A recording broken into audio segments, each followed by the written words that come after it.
মেয়েরা কিভাবে তোমার কাছ থেকে জাম্বুরা কেনে আর ছেলেরা কিভাবে জাম্বুরা কেনে? আচ্ছা ভাই, ঠিক আছে, আগে কার্ডটা দেখাবো। মেয়েদেরটাই দেখাও আগে। আচ্ছা ঠিক আছে দেখাচ্ছি ভাই। Okay. এই যে প্রথমে এভাবে আসবে, বুঝছেন, হ্যাঁ, আর সেইভাবে দেখবে।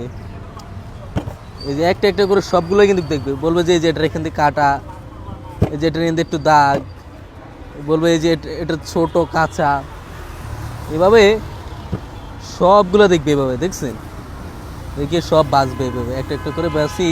বলবে যে মামা এটা কি শিওর গাছের? তারপরে এবারে জিজ্ঞেস করবো মামা এটার দিক দিয়ে কাটা কেন? এরপর বলবো মামা এটা এত ছোট কেন, এটা এরকম কেন, এই যে এরকম চ্যাপ্টার হয়ে গেছে কেন?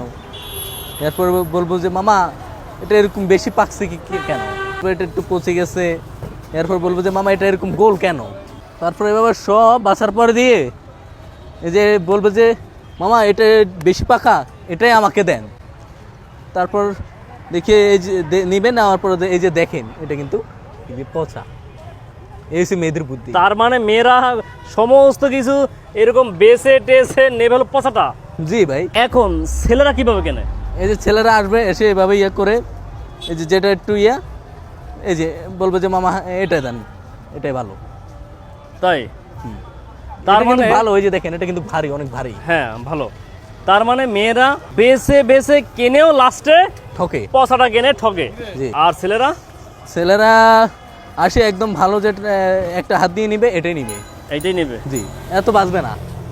আচ্ছা, ওকে মা, থ্যাংক ইউ। এখন মেয়েরা যে তোমাকে যে বকা দিবে, জি এটার জন্য তুমি কি প্রস্তুত?